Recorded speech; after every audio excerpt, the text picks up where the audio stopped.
பதவி உயர்வுக்கு பாதிப்பை ஏற்படுத்தக்கூடிய அரசாணை 243 ரத்து செய்ய வேண்டும் உள்ளிட்ட 31 அம்ச கோரிக்கைகளை வலியுறுத்தி சென்னையில் போராட்டத்தில் ஈடுபட்ட இடைநிலை ஆசிரியர்கள் 3வது நாளாக கைது செய்யப்பட்டனர்.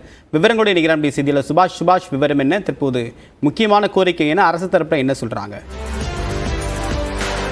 இடைநிலை தொடக்கப்பள்ளி ஆசிரியர்கள் இன்று 13-14 மாவட்டத்தைச் சேர்ந்தவர்கள் தொடர்ச்சியாக 3வது நாளாக டிபிஐ முற்றுகை போராட்டத்தில் ஈடுபட்டு வருகிறார்கள். ஈடுபட்டவர்களை காவல்துறையினர் கைது செய்து வருவதை நம்ம பார்க்க முடிகிறது.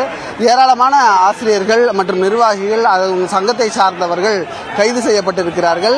காவல்துறையினர் இந்த டிபிஐ வளாகத்திற்கு 3 நுழைவாயில்கள் இருக்கிறது. அந்த 3 நுழைவாயில்களிலுமே தடுத்து நிறுத்தப்பட்டு அவர்கள் அனைவருமே கைது செய்யப்பட்டிருக்கிறார்கள். அங்கு காவல்துறையின் முழு பாதுகாப்பு போடப்பட்டிருக்கிறது. அவங்களுடைய சங்கங்களின் அமைப்புகள் சார்பாக பேட்சாக வந்து போராட்டத்தில் ஈடுபட்டு வர்றதை நம்ம பார்க்க முடியுது. அவங்களோட கோரிக்கை தொடர்ச்சியாக சொல்லக்கூடியது ஒண்ணுதான், எங்களுக்கு இந்த அரசாணையை அறிவித்திருக்கக்கூடியதை திரும்ப பெற வேண்டும், 243 ரத்து செய்ய வேண்டும் என்பது உட்பட 31 அம்ச கோரிக்கையில வலியுறுத்தியிருக்கிறாங்க. பல இடங்களில் ஆசிரியர்களுடைய காலி பணியிடங்கள் நிரப்பப்படாமல் இருக்கு. ஆகவே அதையெல்லாம் நிரப்பப்பட வேண்டும். ஒரே ஆசிரியர் 3 பள்ளிக்கு தலைமை ஆசிரியராக இருக்கிறார். அதையெல்லாம் சரி செய்து அங்கு காலி பணியிடங்கள் நிறுத்த வேண்டும் என்பதை வலியுறுத்தி இருக்கிறார்கள்.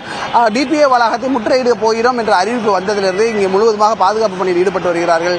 தற்போது இங்கே போராட்டத்தில் ஈடுபட்டிருக்கக்கூடிய ஆசிரியர்கள் அனைவரும் தடுத்து நிறுத்தப்பட்டு கைது செய்யப்பட்டு வருகிறார்கள். காவல்துறையினர் சுமாராக ஒரு 400க்கும் மேற்பட்ட காவல்துறையினர் இந்த டிபிஐ வளாகம் முழுவதுமாக சுற்றியுள்ள சாலைகள் அனைத்திலுமே தடுத்து நிறுத்தப்பட்டு கைது செய்யப்பட்டு வருகிறார்கள்.